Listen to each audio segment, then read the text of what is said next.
Hey, what's good, y'all? Receiver teacher here.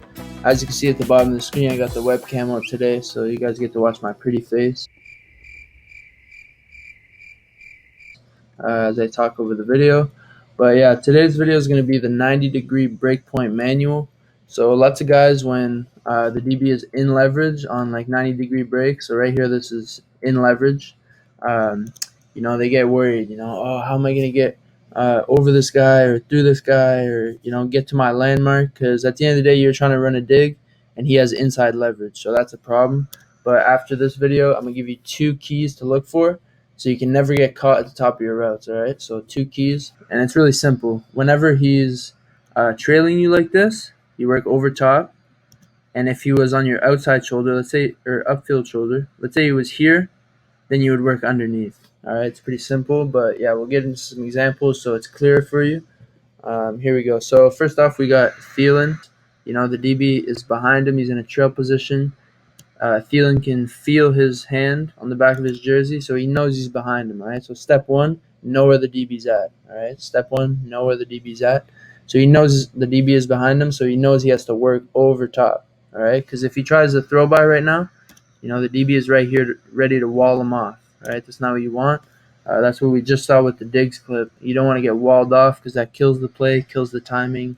It just fucks everything up. All right. So if the DB is behind you, you're working over top, setting that up with a violent hip shift, and it influences the DB this way. All right, so a hip shift is boom. You're opening your hips that way, and you're making the DB fall off. So as you can see right here, the DB is falling off to the inside in this case, but usually the outside if you're breaking in. And then you bubble.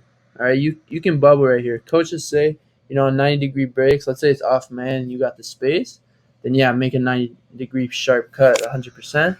But, in these instances, you never want to get caught, all right? Because oftentimes, especially when the DB's falling like this, he's going to try to grab onto you, grab your jersey, grab your hand, just so he can get back in position. But that's not what you want. Okay, so this drive step doesn't have to be this crazy angle. Usually it would be like drop, drive, line, and then you're coming down flat.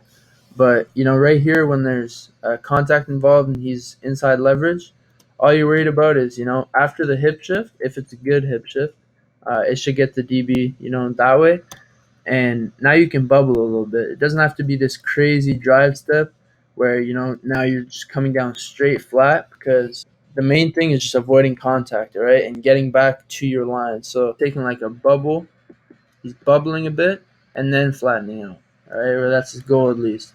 But if you try to go like right here, you're gonna get jammed, you're gonna fuck up the timing, and then you might end up here, but the DB is going to be right here with you. So it's 3 keys.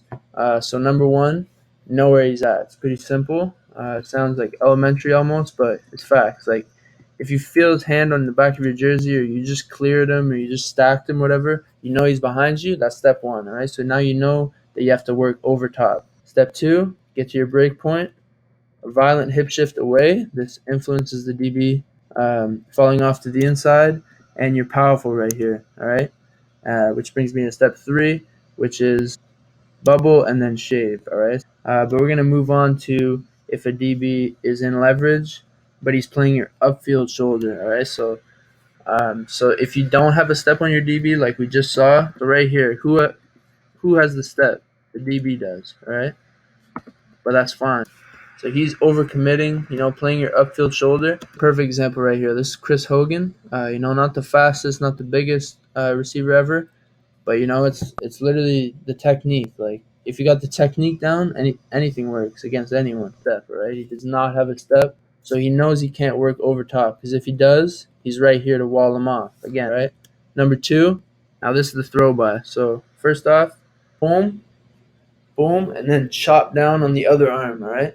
So he does a perfect job here hitting the elbow, right? Because that's a big spot. If you hit the elbow, it'll go anywhere. You can club it with your forearm, because if you try to just reach out with your hand to hit it, you can miss. You can miss here. But if you're like this and you're clubbing, you got your whole forearm.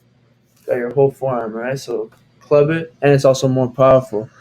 So yeah, ideally you want to club his forearm and then come over top right here. Look at his other arm getting ready. So club, boom, and you're breaking his arm. If he tries to, if he flips his hips and tries to get this arm out, you're breaking his arm. Anything in the way, boom. And it also helps you turn.